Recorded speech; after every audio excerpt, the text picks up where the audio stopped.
Assalamualaikum warahmatullahi wabarakatuh. Salam khair, salam satu talek bagi dulur-dulur saya semuanya.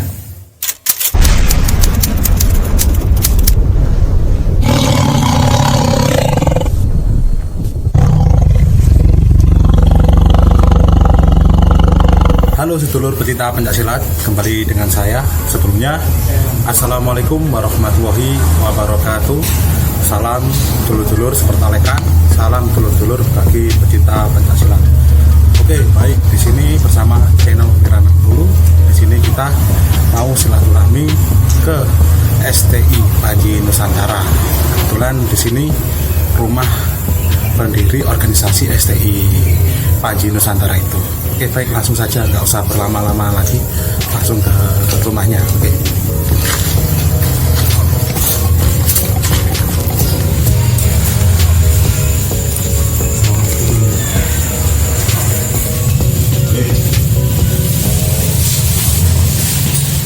Baik, dulur-dulur, di sini saya sudah ketemu dengan beliau ya, sebagai pendiri STI Panji Nusantara. Di sini pertama saya bersilaturahmi dan ingin tahu tentang STI, karena STI ini dengar-dengar masih satu talek dengan Cimande keseluruhan lah gitu. Sebelumnya bisa memperkenalkan diri. Assalamualaikum warahmatullahi wabarakatuh. Salam khair, salam satu talek bagi dulur-dulur saya semuanya, baik di Jember maupun seluruh Indonesia, yang masih anak cucu Abah Khair, yang masih terus konsisten memperjuangkan tradisi Indonesia. Perkenalkan, nama saya Nurdiansyah Rahman, dengan panggilan keseharian akrab itu Mas ya, dengan panggilan Cak Nung. Saya adalah pendiri dari silat tradisional Indonesia.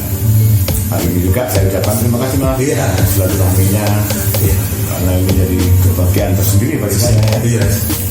Artinya bahwa orang muda, anak-anak muda seperti sampean punya niatan mencari saudara silaturahmi dengan yang lain, itu menjadi bagian yang luar biasa.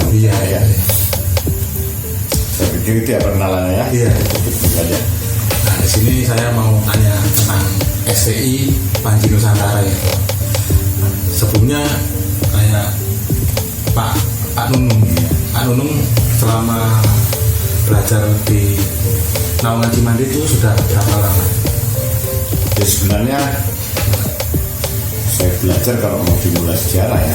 Sejarah. Saya itu lahir di desa Banjarsari, Kecamatan Banjarsari, Kabupaten Jember. Nah, di desa Banjarsari itu dulu puluhan tahun dulu itu memang sangat berkembang silat Cimande tradisional. Itu dengan tokohnya namanya Pak Samaji. Pak Samaji itu Abdul Habar ini mulai dari ketum. Banjarsari itu dulu perangkat desa, tokoh-tokoh di sana itu semuanya rata-rata adalah silat Cimande. Nah, di Bangsal sendiri juga ada beberapa. Kalau ngomong di Bangsal sampai sekarang berkembang banyak ya. Ada Setia Kawan, ada Sinar Jaya, ada banyak lagi itu, ada Setia Tiga di Rampak Sari ini di Jatisari. Di Seno Gambar itu ada tokohnya namanya Pak Masudi. Pak Masudi itu juga dari Petung, dari Bang Sobari namanya. Ya kayak itu ya. Saya belajarnya itu mungkin sejak kecil, kalau kenal Cimande sejak kecil. Tapi waktu itu ya Cimande secara umum aja. Bahwa itu belajar sejak kecil. Lalu di perkembangan zaman saya banyak belajar ke banyak orang. Maksud salah satunya adalah Pak Masudi itu dan sebagainya. Itu setelah perkembangan intinya bahwa sebenarnya kecamatan Banjarsari itu sebenarnya penuh dengan kelompok-kelompok tradisional gitu ya. Tradisional yang biasanya setiap minggu itu ada pagelaran. Agak kayak seperti arisan gitu. Kayak arisan, memang arisan gitu. Iya. Nah, itu sih. Itu untuk media silaturahmi, Untuk media silaturahmi. pencak silat tradisional itu ya. Lalu saya jauh sebenarnya. Masih muda, masih. Ya, itu sebenarnya Panji Nusantara itu STI Panji Nusantara itu sudah ada dalam diri saya. Artinya saya sudah terseluruh saya akan bikin silat tradisional Indonesia gitu ya. Lalu terrealisasi setelah saya punya cucu. STI Panji Nusantara itu umurnya masih 4 tahun ya. Kalau STI-nya ya. Iya. 4 tahun, ulang tahun yang keempat kemarin yang sampai Najib di Banjarnegara. Iya itu. Dan untuk apa sejarah STI Panji Nusantara itu sendiri bagaimana Pak? Motivasinya itu termotivasi Ya pada dasarnya begini Mas Hadi. Pada dasarnya ada sebuah kerisauan ya. Kerisauan saya secara pribadi Iya. subjektif saya. Perkembangan zaman itu modernisasi itu akan menggerus generasi kita jauh dari budaya. Motivasi saya pertama adalah bagaimana mengembangkan budaya Indonesia. Yang saya bisa ya silaturahmi.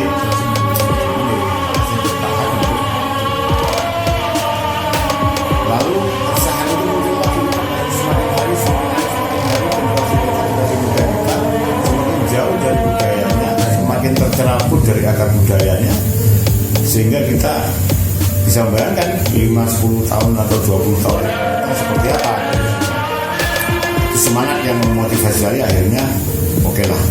Berarti untuk STI Panji Nusantara itu sendiri sudah pada untuk organisasi gitu. Ya, dari silat. Makanya apa STI? Karena organisasi yang pada harapannya itu mudah-mudahan ya mau doanya ini. Iya. Yang bisa berkembang di Jember, ya syukur bisa berkembang di nasional. Iya. Karena kita ketemu, karena di Cimande itu kan banyak ya. Iya. PTI, ada STN, macam macam.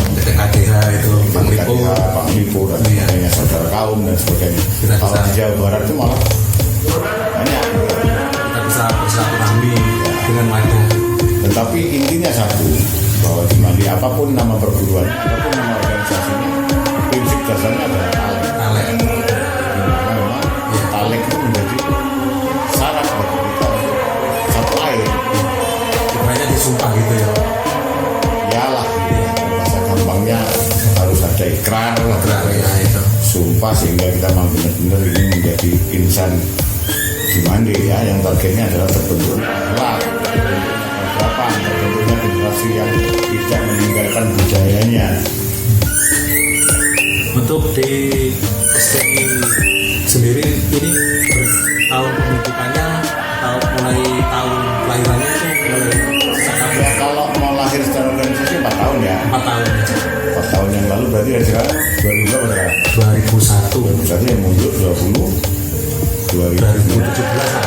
sekitar 2017 lah, 4 tahun lah, karena ada proses-proses sebelum ya.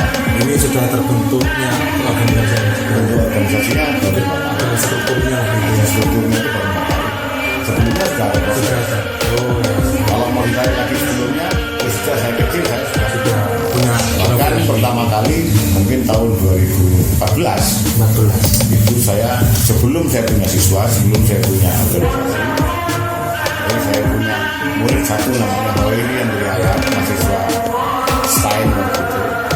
Cuma satu aja, saya nama STI Panji Nusantara itu saya tulis di sepeda, sampai sekarang masih ada sepeda. Jadi jauh ya. Jauh ya. Kalau secara alami, tapi secara organisasi 4 Iya, tahun yang lalu.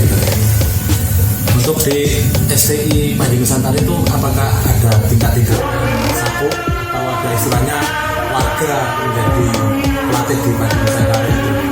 Nah, kita punya tahapan ya. Tahapannya. Punya tahapan. Tahun pertama kita gunakan pertama jurusan 33 ya. 33 ya. Tahun pertama itu kita sebut tuh pemula. Pemula ya. Pemula itu kita punya dari sebanyak 9.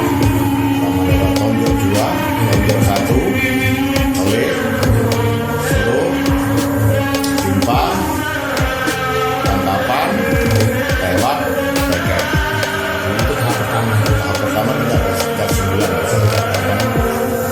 dan TK yang terakhir itu disebut pemula. Apakah ada sapu kemudian sapu warna merah, hijau? Kita tidak menggunakan, tapi kita hanya tetap apapun.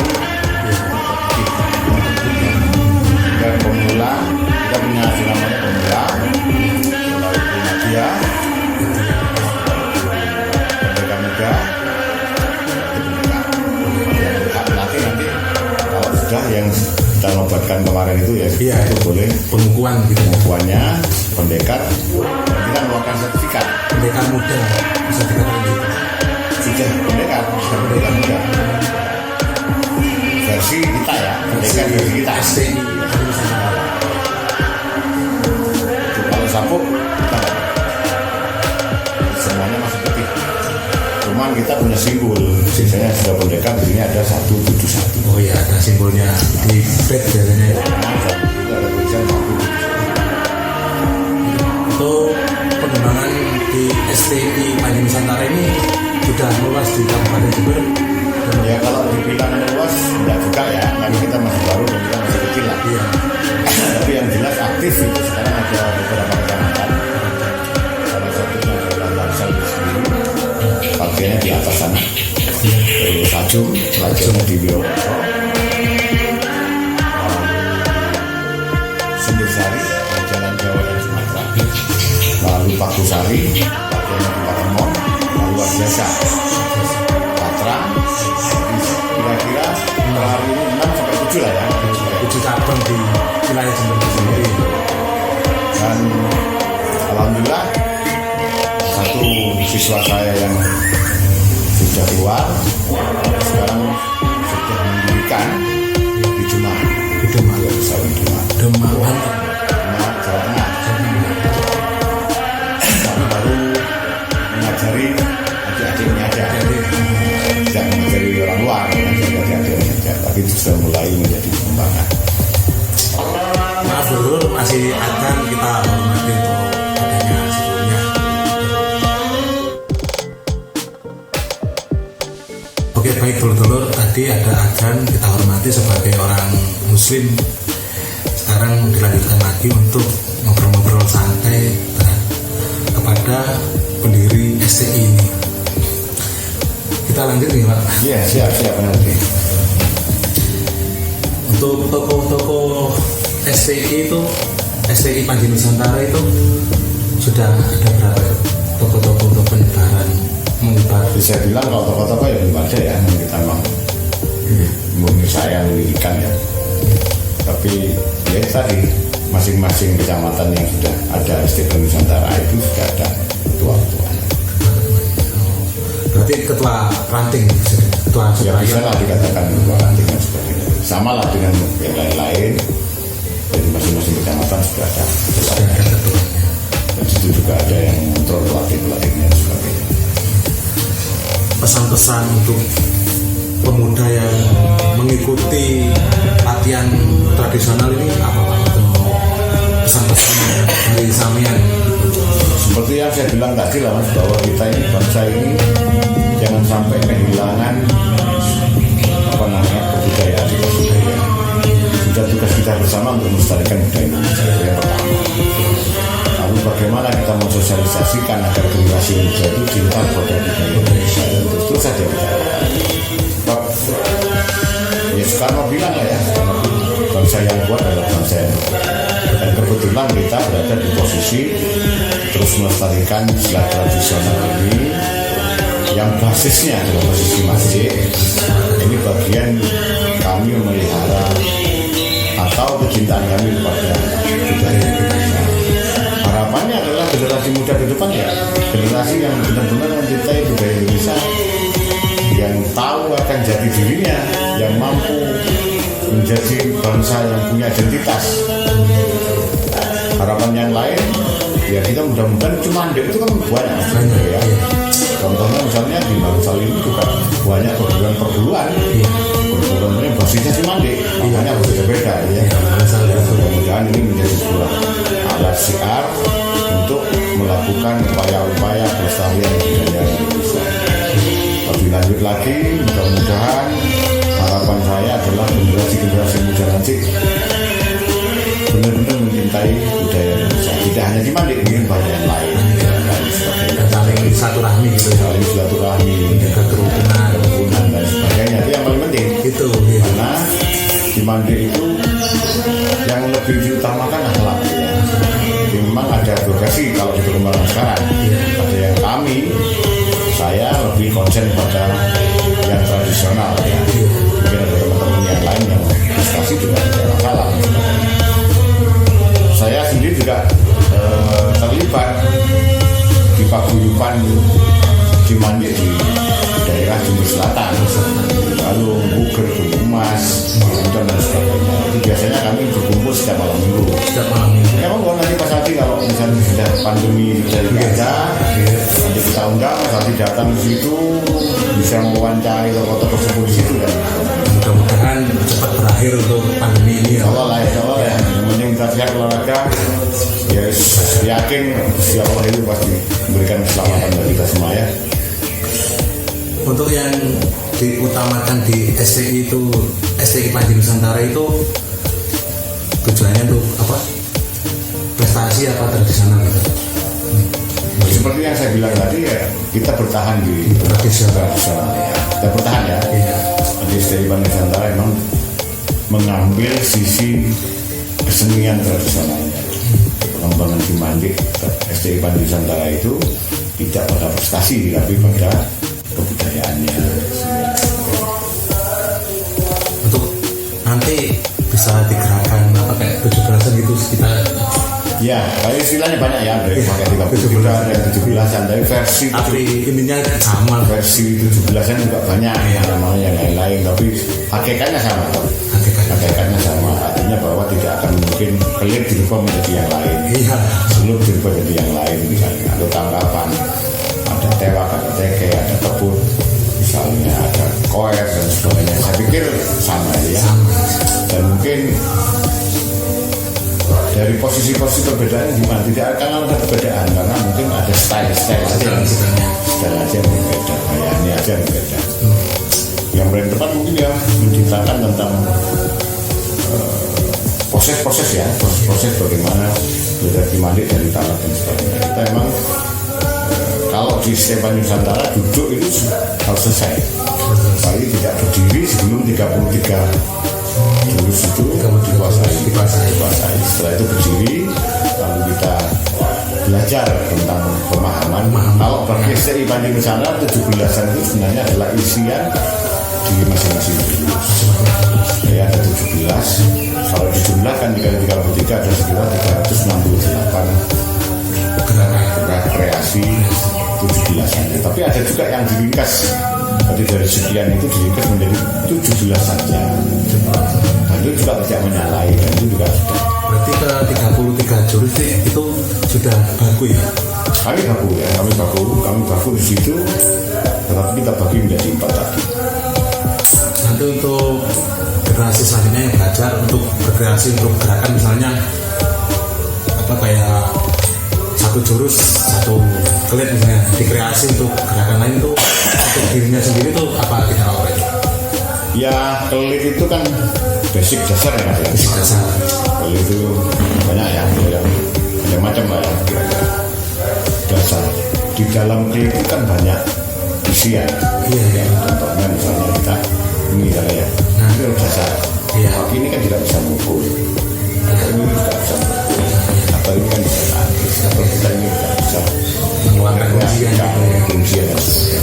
Artinya bahwa di dalam kelit itu ada rahasia-rahasia misalnya kan filosofinya ada secara filosofis, tidak hanya sekedar bergerak gitu, tapi ini bisa menjadi bulan, bisa menjadi bukan bulannya. Nah ini ya, kan ada satu ini kan begini saja. Ini kan sama bisa tebak aja kemana saya lagi. Nah, betul aja. Ini sudah dalam posisi Pak monyet ini ya Pak. ini masih klik atau karena saya agak sakit ya maaf ya Enggak apa-apa. tapi nggak bisa Kebetulan kenapa Pak Tonong ini sakit telur-telur ya, tapi mudah-mudahan bisa sedikit ya ini kan ini bisa saya pegang. Nah ini dorong, saya dorong ke sana, ini buka. Ya seperti itu ya. Oke, kabur. Dorong, nggak sempat sampai ini, yang itu. Kalau sampai mukul,